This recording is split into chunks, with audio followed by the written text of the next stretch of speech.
இன்றைய நாளிலும் இந்த கிறிஸ்துமஸ் நிகழ்ச்சிக்கு ஆரம்பமாக தேவனுடைய வார்த்தை உங்கள் மத்தியிலே கொடுக்கும்படியாக இந்த நாளிலும் தேவ செய்தியினுடைய தலைப்பு இயேசு கிறிஸ்து பிறப்பின் முக்கியத்துவம். இயேசு கிறிஸ்து இந்த பூமியிலே பிறந்த முக்கிய நோக்கத்தை நாம் சிலவற்றை இந்த நாளிலும் கூட பார்க்க போகிறோம். இயேசு கிறிஸ்துவினுடைய பிறப்பை குறித்து வேதாகமத்தில் தீர்க்க தரிசனம் மூலமாக என்ன கூறப்படுகிறது? இயேசு கிறிஸ்து பிறந்த முக்கிய நோக்கம் நாம் பார்ப்போமானால் ஏசாயாவின் தீர்க்க தரிசனத்தின் புஸ்தகத்தில் 9ஆம் அதிகாரம் 6வது வசனத்தில் நமக்கு ஒரு பாலகன் பிறந்தார், நமக்கு ஒரு குமாரன் கொடுக்கப்பட்டார், கர்த்தத்துவம் அவர் தோளின் மேல் இருக்கும், அவர் நாமம் அதிசயமானவர், ஆலோசனை கர்த்தா, வல்லமையுள்ள தேவன், நித்திய பிதா, சமாதான பிரபு எனப்படும். இயேசு கிறிஸ்துவினுடைய பிறப்பு நம்முடைய வாழ்க்கையில அதிசயங்களை காண செய்யும். நமக்கு வேண்டிய நேரத்திலே அவர் ஆலோசனை கொடுக்கிற ஒரு தேவனாக இருக்கிறார். நமக்கு ஆலோசனைகளை தருகிற தேவனாக இருக்கிறார். அவருடைய வல்லமையினாலே இன்றும் நாம் சுகமாகிக் கொண்டிருக்கிறோம். அவர் நமக்கு ஒரு நித்திய பிதாவாக பரலோக ராஜ்யத்திற்குரியவர்களாக நம்மை மாற்றுகிற ஒரு தேவனாக அவர் இருக்கிறார். நம்முடைய வாழ்க்கையில நமக்கு ஒரு சமாதானத்தை கொடுக்கும் ஒரு தேவனாக அவர் இருக்கிறார். இயேசு கிறிஸ்துவினுடைய பிறப்பின் முக்கிய நோக்கமே நாம் இந்த நாளிலே கூட 3 விதமாக நாம் பார்க்க போகிறோம். முதலாவதாக, இயேசு கிறிஸ்துவினுடைய பிறப்பு எல்லா ஜனங்களுக்கும் மிகுந்த ஒரு சந்தோஷத்தை கொடுக்கிறது. இயேசு கிறிஸ்து ஆதியிலே பிதாவோடு கூட அவர் இருந்தவர். அவர் இந்த பூமிக்கு ஒரு மனிதனாக பிறக்க காரணம் என்ன? இயேசு கன்னி மரியாளின் வயிற்றில பரிசுத்த ஆவியின் மூலமாக ஒரு தெய்வீக தன்மையில அவர் கருவுற்று அவர் மனித தன்மையாக இந்த பூமியிலே அவர் பிறந்தார். இயேசு கிறிஸ்துவின் தகப்பன் தாயை குறித்து நாம் முதலாவதாக பார்ப்போம். லூக்கா எழுதின சுவிசேஷத்தில் 1ஆம் அதிகாரம் 27வது வசனம் 28வது வசனத்தை வாசிக்கிறேன்.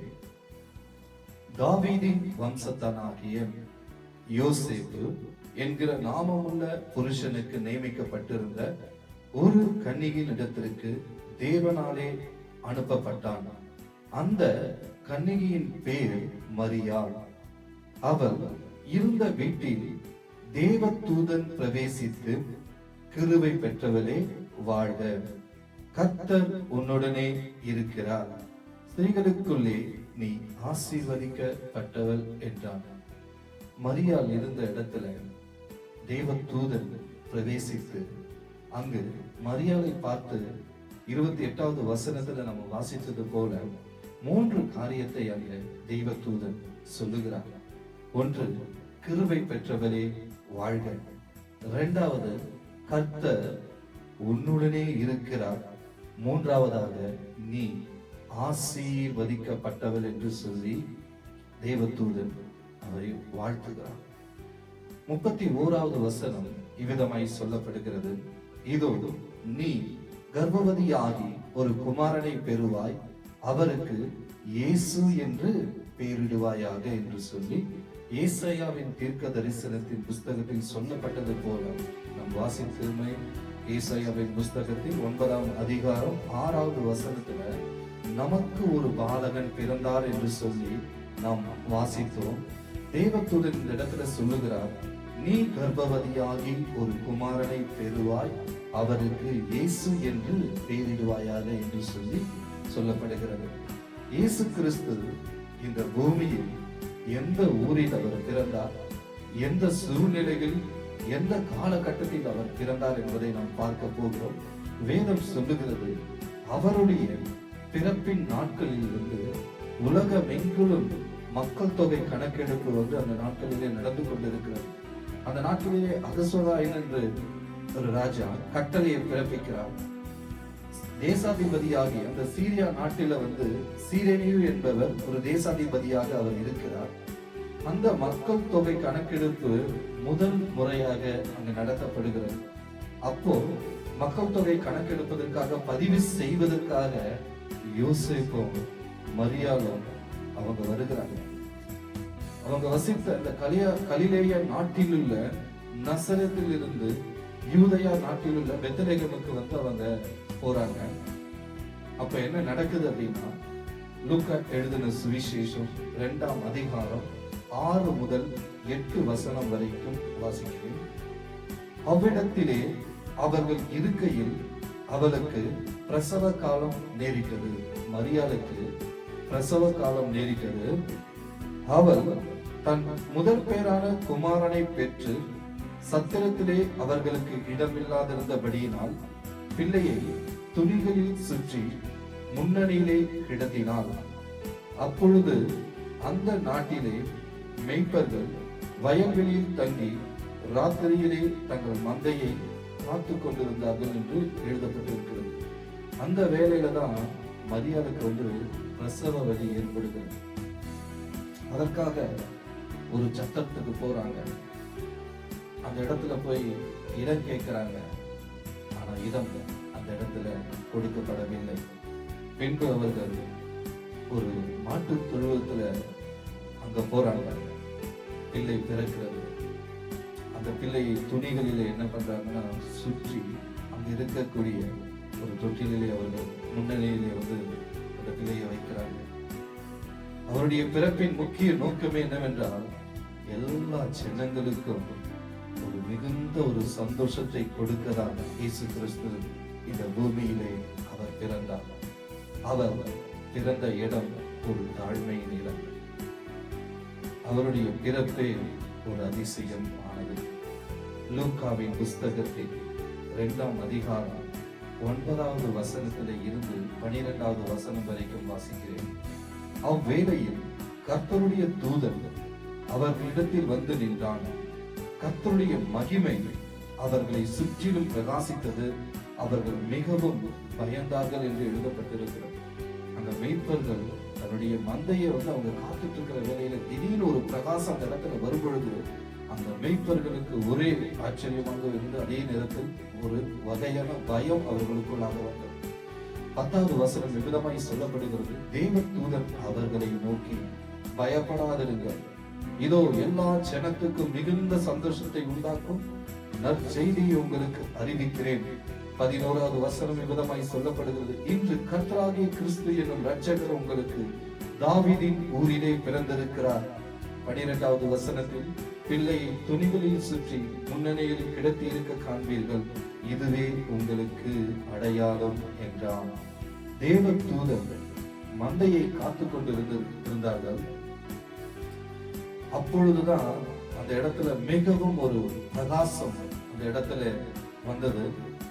அவர்கள் அதை பார்த்து பயப்படுகிறார்கள். தேவ தூதன் அவர்களை பார்த்து சொல்லுகிறார், பயப்படாதீங்க, உங்களுக்கு ஒரு நல்ல செய்தியை கொண்டு வந்திருக்கிறேன்னு சொல்லி அவர்களை பார்த்து சொல்லுகிறார். அப்ப கர்த்தராகிய கிறிஸ்து என்னும் இரட்சகர் தாவீதின் ஊரிலே பிறந்திருக்கிறார். இரட்சகர் என்பதற்கு மீட்பர் என்று அர்த்தம். இயேசு கிறிஸ்து பிறந்ததற்கு ஒரு அடையாளத்தையும் அவர்கள் தேவ தூதன் அந்த இடத்துல சொல்லுகிறார். அப்ப இந்த அடையாளம் எல்லாம் சொல்லப்பட்ட பிறகு அவர் சொல்லக்கூடிய பதில், இயேசு கிறிஸ்து பிறந்த நோக்கம் எல்லா ஜனங்களுக்கும் மிகுந்த சந்தோஷத்தை கொடுக்கதான் இயேசு கிறிஸ்து இந்த பூமியிலே பிறந்திருக்கிறார்.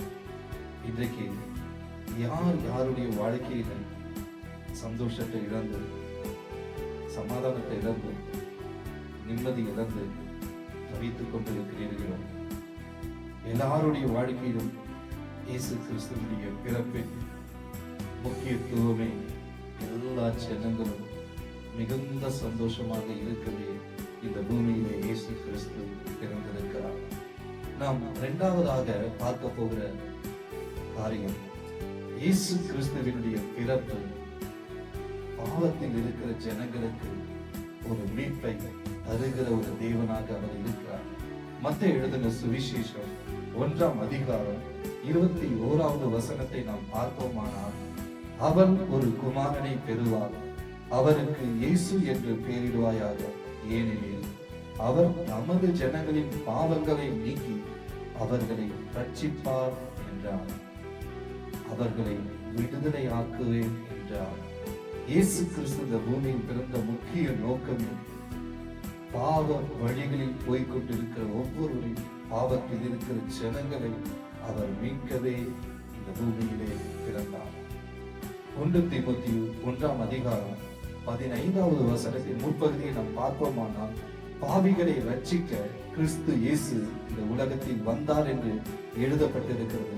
பாவிகளை ரட்சிக்க என்றால் விடுவிக்க கிறிஸ்து இயேசு இந்த உலகத்தில் வந்தார் என்பதை நாம் பார்க்கிறோம். உலகம் நம்மை பார்த்து பாவி என்று சொல்லலாம், உலகம் நம்மை வெறுக்கலாம், நம்மோடு கூட இருந்தவர்கள் நம்மை புறக்கணிக்கலாம், நம்முடைய குடும்பத்திலே நாம் ஆகாதவன் என்று தள்ளப்படலாம். யார் நம்மை வெறுத்தாலும், யார் நம்மை கைவிட்டாலும், யார் நம்மளை நேசிக்காமலும் இருந்தாலும், உங்களையும் என்னையும் நேசிக்கவே இயேசு கிறிஸ்து இந்த பூமியிலே பிறந்திருக்கிறார். நம் வேதத்தில் பார்ப்போமானால், சகையு எனப்பட்ட ஒரு நபர் இருக்கிறார். அவர் ரோம அரசாங்கத்திற்கு வரி வசூலித்து கொடுக்கிறவராக அவர் இருக்கிறார். அவர் ஒரு வரி வசூலின் தலைவராகவும் அவர் ஐஸ்வர்யனாகவும் அவர் வாழ்ந்து கொண்டிருக்கிறார்.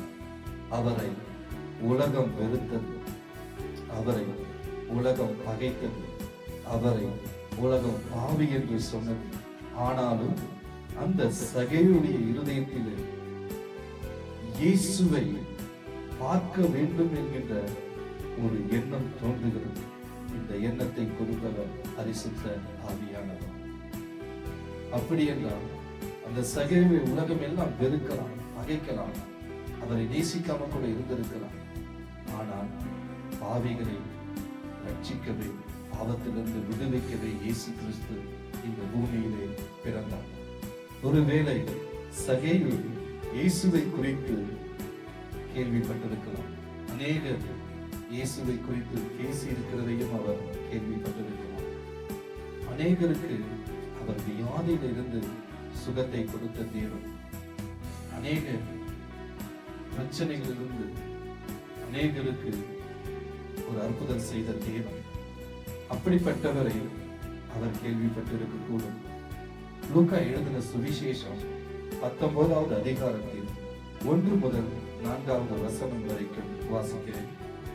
அவர் எரிகோவில் பிரவேசித்து அதன் வழியாக நடந்து போகையில், ஆயக்காரருக்கு தலைவனும் ஐஸ்வர்யமாயிருந்த சகைவு எனப்பட்ட ஒரு மனுஷன் இயேசு எப்படிப்பட்டவரோ என்று அவரை பார்க்க வகை தேடினான்.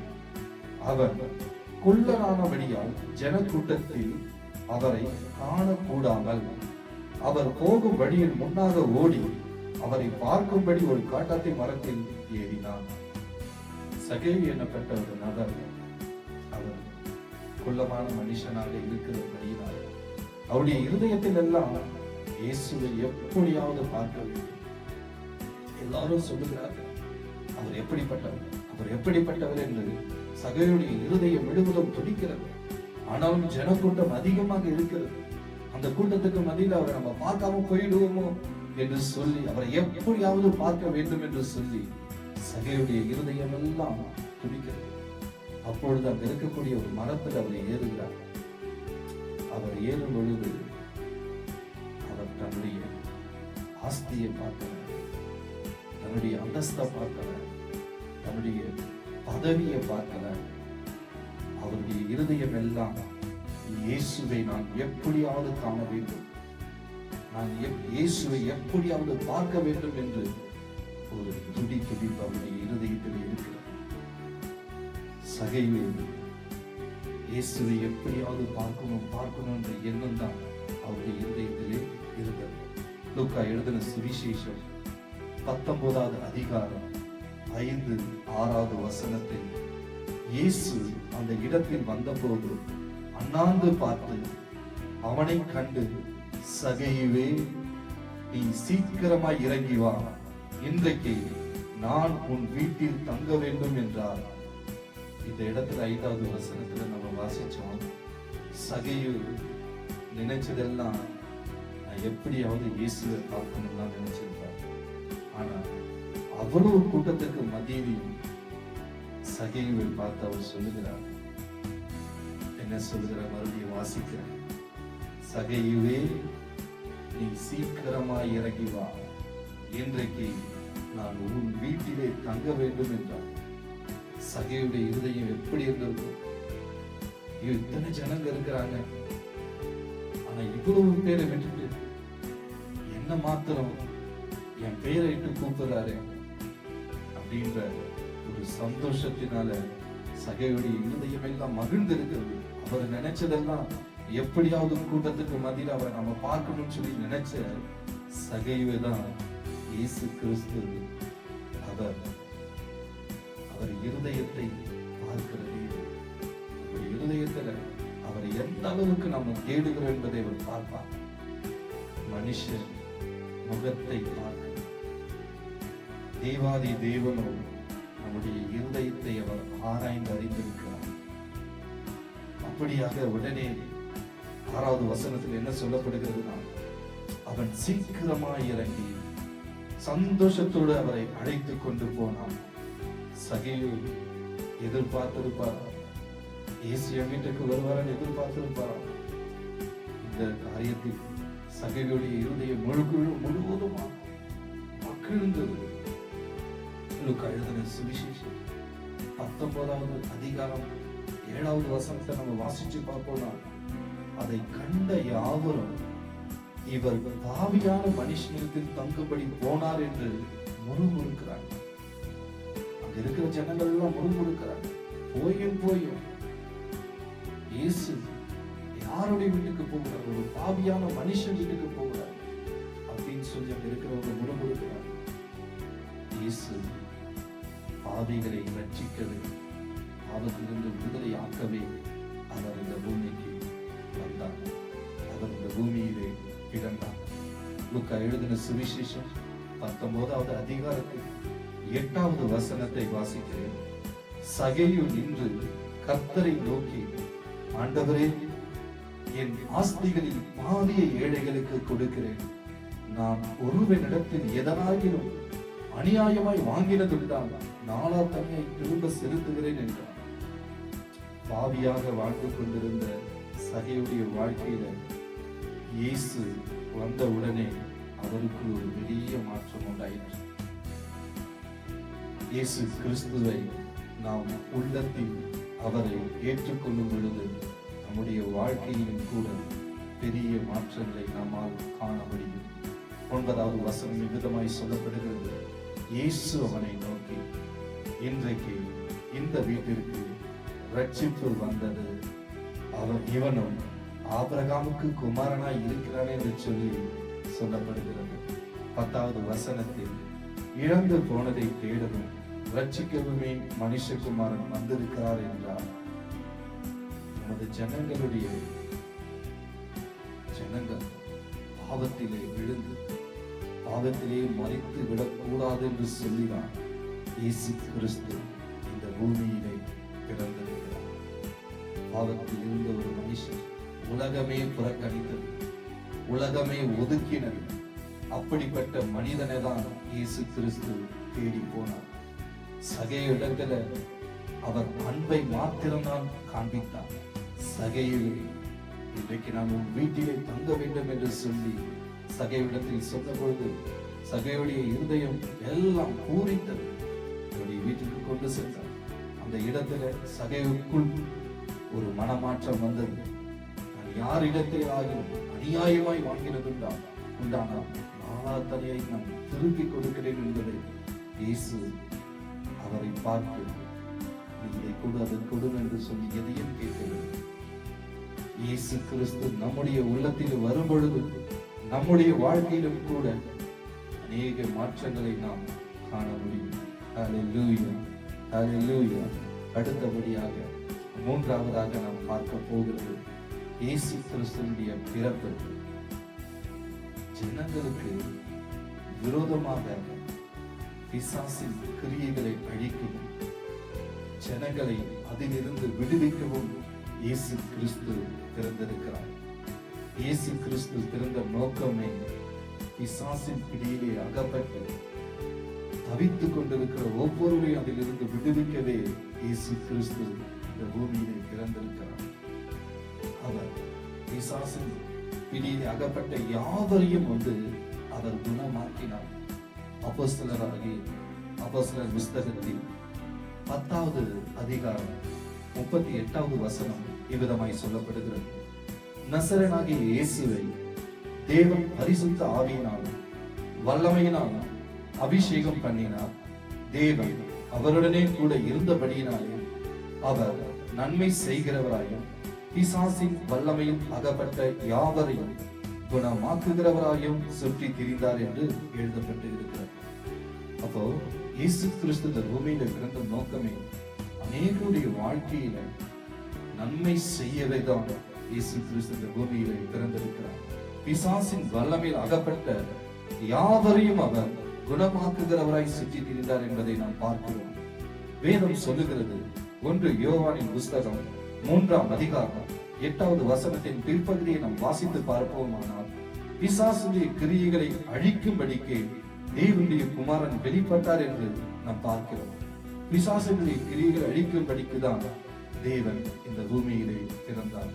ஒருவேளை மாந்திரிகத்தினாலும் சூனியத்தினாலும் அல்லது ஏவலினால் பாதிக்கப்பட்ட யாராக இருந்தாலும் சரி, அதில் இருந்து கர்த்தர் விடுவிக்கிற ஒரு தேவனாக இருக்கிறார். இந்த உலகத்தில் 2 ராஜ்யங்கள் இருக்கிறது. ஒன்று இருளின் ராஜ்யம், 2வது ஒளியின் ராஜ்யம். இந்த இருளின் ராஜ்யத்தினுடைய வேலையை என்னவென்றால், யாருடைய வாழ்க்கையை சமாதானத்தை கெடுக்கலாம், யாருடைய வாழ்க்கையில நிம்மதியை கெடுக்கலாம், யார எங்க வெட்கப்படுத்தலாம், யார எங்க அவமானப்படுத்தலாம், யார எங்க கேவலப்படுத்தலாம் என்று சொல்லி, எங்க அவங்களுக்கு தோல்வியை உண்டாக்கலாம் சொல்லி, குடும்பத்துல சண்டையை கொண்டு வரலாம் சொல்லி, குடும்பத்துல கணவன் மனைவி பிள்ளைகளுக்கு விரோதமாய் பிரிவினையை கொடுக்கலாம் சொல்லி, இப்படியாக அந்த இருளின் ராஜ்யம் செயல்படும். தீய காரியத்தை கொண்டு வரும், தீங்குகளை விளைவிக்கும். இதுதான் இருளின் ராஜ்யம். அந்த இருளின் ராஜ்யம் தான் பிசாசுடைய கிரியை. அந்த பிசாசுடைய கிரியைகளை அழிக்கும்படியாக தான் தேவகுமாரன் வெளிப்பட்டார். ஒளியின் ராஜ்யத்துடைய வேலை என்னவென்றால், இப்படிப்பட்டவர்களை அதிலே இருந்து மீட்கவும், அவர்களுடைய வாழ்க்கையிலே சமாதானத்தையும் சந்தோஷத்தையும் மகிழ்ச்சியும் கொடுக்கவும் தான் இந்த ஒளியின் ராஜ்யம் இருக்கிறது. இயேசு கிறிஸ்து பிறந்த நோக்கமே ஒவ்வொருடைய வாழ்க்கையிலும் சமாதானத்தையும் சந்தோஷத்தையும் மகிழ்ச்சியும் கொடுக்கதான் இயேசு கிறிஸ்து இந்த பூமியிலே பிறந்தார். மத்தேயு எழுதின சுவிசேஷம் 4ஆம் அதிகாரத்தில் 15வது வசனமும் 16வது வசனமும் இவ்விதமாய் சொல்லப்படுகிறது. இருளில் இருக்கும் ஜனங்கள் பெரிய வெளிச்சத்தை கண்டார்கள். மரண இருளின் திசையில் இருக்கிறவர்களுக்கு வெளிச்சம் உதித்தது என்று ஏசாயா தீர்க்கதரிசியினால் உரைக்கப்பட்டது நிறைவேறும்படி இப்படி நடந்தது. இருளில் இருக்கிற ஜனங்களை மீட்கவே இயேசு கிறிஸ்து இந்த பூமியிலே பிறந்தார். ஏசாயாவின் புஸ்தகம் 9ஆம் அதிகாரம் 2வது வசனத்தில் இவ்விதமாய் சொல்லப்படுகிறது. நம் முன்பு வாசித்தவை மத்தேயு 4:15வது வசனத்தில் தான் 16வது வசனத்தில் சொல்லப்பட்டது போல ஏசாயா தீர்க்கதரிசியினால் உரைக்கப்பட்டது நிறைவேறும்படி இப்படி நடந்தது என்பதை, அதே வசனத்தை நாம் ஏசாயாவின் புஸ்தகத்தில் 9:2வது வசனத்தை நாம் பார்ப்போமானால், இருளில் நடக்கிற ஜனங்கள் பெரிய வெளிச்சத்தை கண்டார்கள். மரண இருளின் தேசத்தில் குடியிருக்கிறவர்கள் மேல் வெளிச்சம் பிரகாசித்தது. கண்ணீரின் வாழ்க்கையை களிப்பாக மாற்றதான் இயேசு கிறிஸ்து இந்த பூமியிலே பிறந்திருக்கிறார். மரண இருளில் இருக்கிறவர்களை விடுதலையாக்கும்படியாக தான் இயேசு கிறிஸ்து இந்த பூமியிலே பிறந்திருக்கிறார். சகல வியாதிகளையும் சகல நோய்களையும் குணமாக்கவே இயேசு கிறிஸ்து இந்த பூமியிலே பிறந்திருக்கிறார். மத்திய எழுதின சுவிசேஷத்தில் 23வது வசனத்தை நாம் வாசித்து பார்ப்போமானால், பின்பு இயேசு கலிலேயா எங்கும் சுற்றி நடந்து அவர்களுடைய ஜெப ஆலயங்களில் உபதேசித்து ராஜ்யத்தின் சுவிசேஷத்தை பிரசங்கித்து ஜனங்களுக்கு உண்டாயிருந்த சகல வியாதிகளையும் சகல நோய்களையும் நீக்கி சுஸ்தமாக்கினார் என்று எழுதப்பட்டிருக்கிறது. எத்தனை ஜனங்கள் இப்படிப்பட்ட வியாதியிலும் நோயிலும் வேதனைப்பட்டிருப்பார். ஒருவேளை அவங்க எவ்வளவோ மருத்துவத்துக்கு சொல்லி மருந்துகளுக்கும் சொல்லி செலவு செய்திருக்கலாம். எத்தனையோ நாள் இந்த வியாதியில, இந்த மரண படுக்கையில, மாந்திரிகத்திலேயோ சூனியத்திலேயோ ஒருவேளை பிசாசன் பிடியில் அகப்பட்டு விடுதலை ஆக முடியாதபடி எவ்வளவோ அவர்கள் தவித்திருக்கக்கூடும். அப்படிப்பட்டவர்களை தான் தேவனாகிய கர்த்தராகிய இயேசு கிறிஸ்துவர்களை சுகமாக்கினார். 24வது வசனம் விதமாய் சொல்லப்படுகிறது, அவருடைய கீர்த்தி சீரியா எங்கும் பிரசித்தமாயிற்று. அப்பொழுது பலவித வியாதிகளையும் வேதனைகளையும் அடைந்திருந்த சகல பிணியாளிகளையும் பிசாசு பிடித்தவர்களையும் சந்திர ரோகிகளையும் திமிர்வாதக்காரரையும் அவரிடத்தில் கொண்டு வந்தார்கள். அவர்களை சுஸ்தமாக்கினார். பலவித வியாதிகள். அந்த காலத்துல என்ன வியாதியில வேதனைப்பட்டு இருந்தாங்களோ அப்படிப்பட்டவர்களை கர்த்தர் சுகமாக்கினார். பிசாசின் பிடியில் அகப்பட்டு வேதனைப்பட்டு கொண்டிருந்தவர்களையும் கர்த்தர் சுகமாக்கினார். சந்திர ரோகி என்பது ஒரு வகையான வைத்தியமாக்கும்படி செய்யப்பட்டிருக்கக்கூடிய மாந்திரிகத்திலே கர்த்தர் சுகமாக்கினார். திமிர்வாதக்காரன் என்பது நடக்க முடியாமல் காணப்படுகிறவர்களை தான் அவர் சுகமாக்கினார். இப்படியாக ஒவ்வொரு வியாதியிலும் பிசாசு பிடியில் அகப்பட்ட ஒவ்வொருவரையும் அவர் குணமாக்கினார். இயேசு கிறிஸ்துவினுடைய பிறப்பே நமக்கு ஒரு சமாதானத்தை கொடுக்கவும் நம்முடைய வியாதியிலிருந்து சுகமாக்கவும் அவருடைய ராஜ்யத்திற்குரியவர்களாய் நாம் ஆசீர்வதிக்கப்படவும் இயேசு கிறிஸ்து இந்த பூமியிலே பிறந்தார். இயேசு கிறிஸ்துவினுடைய முக்கியத்துவத்தை நாம் சிலவற்றை வேத வசனத்தின் ஆதாரங்களோடு கூட நாம் பார்த்துக் கொண்டிருந்தோம். இப்பொழுதும் உங்களுக்காக ஜெபிக்கிறேன். எங்கள் அன்பின் பரலோக தகப்பனே, இயேசு கிறிஸ்துவினுடைய வல்லமையுள்ள நாமத்தில் உங்களுடைய சமூகத்தை நோக்கி வந்திருக்கிறோம். இயேசு கிறிஸ்துவினுடைய பிறப்பின் முக்கியத்துவத்தை இந்த நாளிலும் கூட ஆண்டவரே தகப்பன், இந்த நாளிலுடைய சமூகத்திலே நாங்கள் ஆண்டவரை தியானிக்கப்படும்படியாக ஆண்டவரை நீர் எங்களோடு கூட பேசி இந்த வார்த்தைகளுக்காக உமக்கு நன்றி செலுத்துகிறோம். இப்பொழுதும் கூட ஆண்டவரே நீர் கொடுத்திருக்கிற இந்த வார்த்தைகள் ஆண்டவரே முதலாவதாக இயேசு கிறிஸ்துவினுடைய பிறப்பு எல்லா ஜனங்களுக்கும் மிகுந்த சந்தோஷத்தை கொடுக்கும் என்று நாங்கள் பார்த்தோமே. இரண்டாவதாக ஆண்டவரே இயேசு கிறிஸ்துவினுடைய பிறப்பு ஆண்டவரே பாவத்தில் இருக்கக்கூடிய ஜனங்களை ஆண்டவரே ஐயா மீட்பதை குறித்து நாங்கள் பார்த்தோமே. மூன்றாவதாக ஆண்டவரே நீர் ஆண்டவரே பேசின ஆண்டவரே ஐயா உம்முடைய வார்த்தைகளில் ஆண்டவரே இயேசு கிறிஸ்துவினுடைய பிறப்பு ஜனங்களுக்கு விரோதமான பிசாசுடைய கிரிகளை அழிக்கும், ஜனங்களை அதிர்ந்து விடுவிக்கவும் ஆண்டவரே ஐயா தகப்பன் நாளிலே 3 காரியங்களை குறித்து தியானித்து இருக்கிறோம்.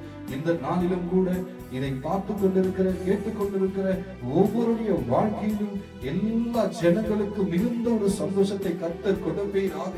யார் யார் என்ன வியாதியில இருந்தாலும் சரி, என்ன பிரச்சனைகள் இருந்தாலும் சரி, கர்த்தர் அதிலே இருந்து ஒரு சுகத்தை விடுதலையை கர்த்தர் கொடுத்து ஆண்டவரே ஒவ்வொருடைய வாழ்க்கையில் ஒரு சமாதானம், ஒரு சந்தோஷம், ஒரு மகிழ்ச்சி ஆண்டவரே காணும்படியாய் கர்த்தர் கிருபை செய்வீராக. இயேசு கிறிஸ்துவின் பிறப்பில் ஆண்டவரே ஒவ்வொருடைய வாழ்க்கையில் ஆண்டவர் எப்படி சகையுடைய வாழ்க்கையில் ஒரு மாற்றத்தை கர்த்தாவே காணும்படி செய்கிறார், அதுபோல ஒவ்வொருடைய வாழ்க்கையிலும் கர்த்தாவே இந்த நாளிலே ஒரு மாற்றங்களை காண கிருபை செய்வீராக. இந்த நாளில் இருந்து பிறப்பின் நாளிலே ஆண்டவரே ஒவ்வொருடைய வாழ்க்கையில் ஆண்டவர் இதுவரையும் எந்த காரியம் தடைப்பட்டிருந்த தடைகளை கர்த்தர் நீக்குவீராக. ஆண்டவரே எல்லா சாபங்களை கர்த்தர் உடை தெரிவீராக. ஆண்டவரே வியாதியின் மத்தியில இருக்கிறவர்களை கர்த்தர் சுகமாக்குவீராக. ஆண்டவரே தகப்பனே ஒவ்வொருவரும் தேவன் தாமே நீர் ஆசீர்வதிக்கும்படியே ஜெபிக்கிறேன். உங்களுடைய கரத்தில் ஒப்புக் கொடுக்கிறேன். இயேசு கிறிஸ்துவின் நாமத்தில் ஜெபிக்கிறேன் பிதாவே. ஆமென், ஆமென், ஆமென். God bless you.